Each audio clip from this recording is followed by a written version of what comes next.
guys, it's Ty with Ty the Dog Guy on the daily. Out walking my dog today and thought I'd shoot a podcast / vlog for you today. And I wanted to talk about systems, and I think I'll probably do a handful of podcasts on this topic here.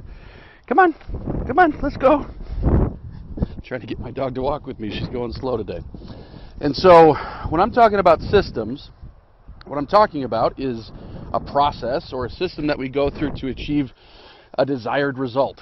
And so nearly every profession has its system, right? So when you go to the restaurant to get your hamburger, whether it's McDonald's or a high-end burger place, there's going to be a system with which they take your order. There's going to be a system with which they send it to the kitchen. There's going to be a system with which they cook the order and all that good stuff, right?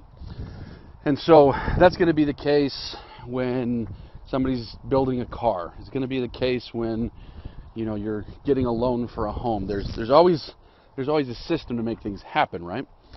And so the problem is that when people go to train their dogs, they often don't use a system. What they do is they simply just they're constantly playing catch up. The dog's doing this. Oh, what do I do about this? The dog's doing that. Oh, what do I do about that? And so there's very little thought of like, all right, let me go through a systematic approach in order to solve this problem. And so one of the reasons we've been able to have success over the years as a company, and one of the reasons we've been able to hire other trainers, I mean, if you look at most dog training companies, the overwhelming majority, 99% across the nation, are just single operator companies. Because what happens is, someone gets good at dog training, but they don't systematize their process. And so as a result, it's not like they can teach it to somebody. I mean, they can teach their client how to solve something, but they can't teach somebody else to become a trainer. And so, like I say, one of the reasons we've been able to grow as a company, both in helping more and more dogs, but also in, hiring more and more people as time goes on, is our ability to systematize approaches. Now, within any system, there has to be room for customization. There has to be room for, making it unique. But if every time you're trying to solve a problem with your dog, or off looking to, fix any sort of problem, if you don't have a system, you're going to do a lot of wheel spinning. Because a system allows you to collect your thoughts, organize your efforts, organize everything you're doing, and really, push forward in the right direction. So I wanted to, like I say, do a handful of different little podcasts about different systems and ways that we look at problems and ways that we look at things. The first thing I wanted to talk about is puppies. Just because I've been doing a lot of puppy training lately, so it's on my mind. We've been having a lot of clients come in with puppies.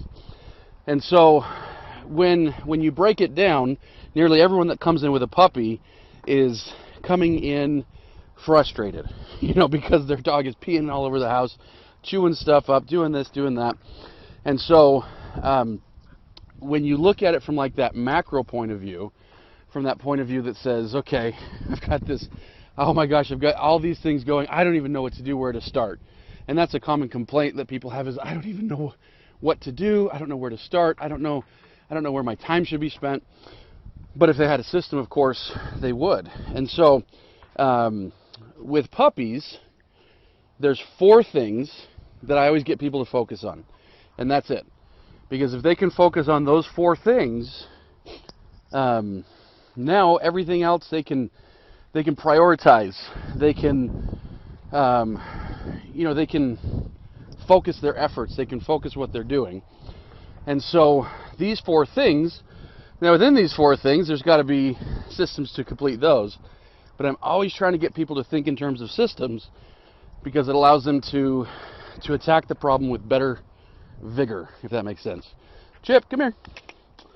Good girl. And so with a puppy, those 4 things are, number 1, we've got to get that dog house trained. And wouldn't you know it, I've got a system for that. Now, maybe I'll talk about that another day. But we've got to get that dog house trained.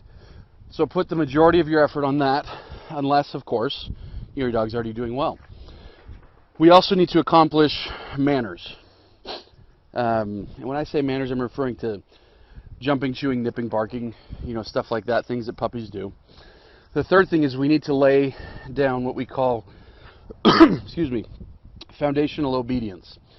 So foundational obedience is, obedience that says you understand how to stay put, how to come when called, how to be on a leash. And really that's about it. And that's what that puppy needs. And then the fourth thing we work on is socialization.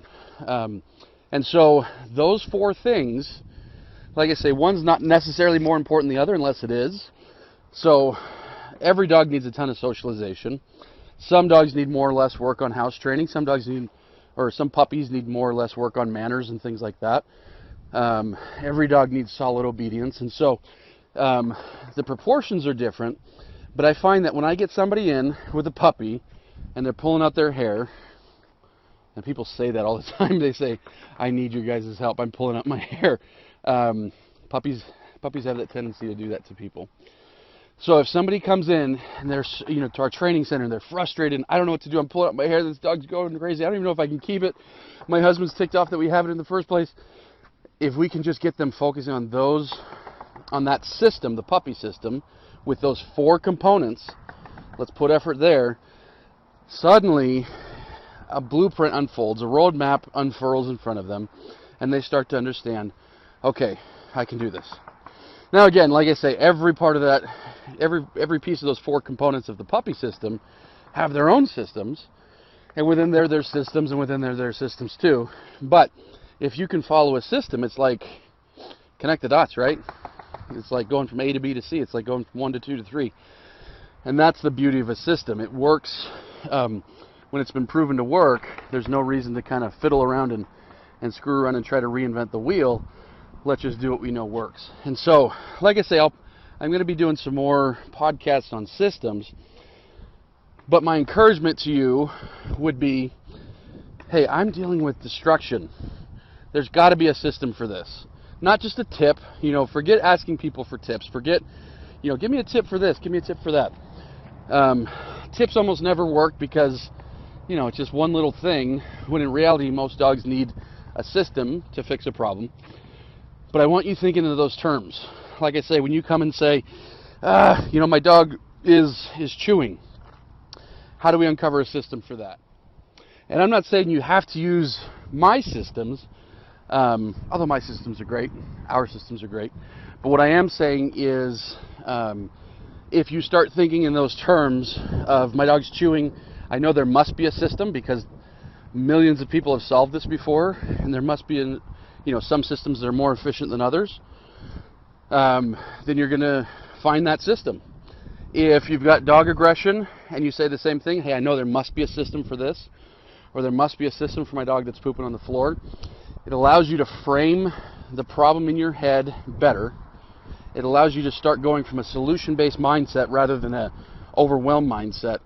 And I can guarantee you, whether it's my system or somebody else's system, you're going to be much better off if you're thinking about it in those terms. So, be a systems person, and you'll be in much better shape. I'll talk more about this in the coming days.